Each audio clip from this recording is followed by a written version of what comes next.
The Joint Terrorism Task Force has released excerpts and portions of the timeline of events that happened inside the club of the Pulse on June 12th. While we're not releasing the audio, what I can tell you is that while the killer made these murderous statements, he did so in a chilling, calm, and deliberate manner.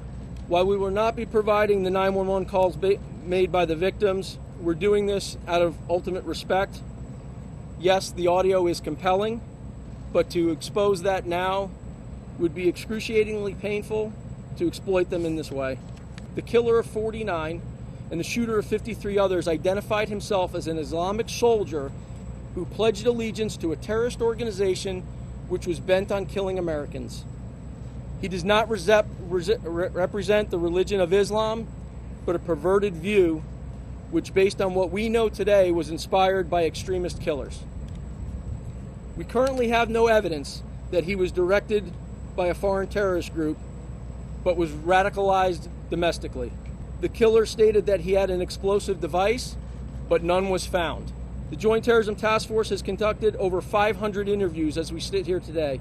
More than 600 pieces of evidence were obtained and processed from the crime scene. The timeline released based upon radio communications clearly shows our officers were within the club within minutes and engaged the suspect in gunfire. And that's important because that engagement and that initial entry caused him to retreat, stop shooting, and barricade himself in the bathroom with hostages.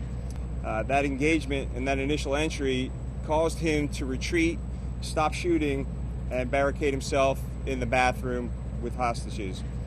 So it's important to note that this started as an active shooter situation. Our officers took action and then transitioned into a barricade gunman hostage situation.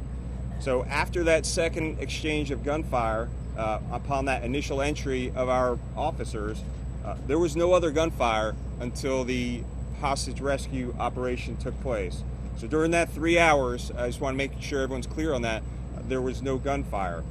So during that time, our officers were intermittently in and out of that club, saving people, rescuing people from inside the club. Our officers were able to push an air conditioning through to one of the dressing rooms, and I believe saved 8 people out of that room.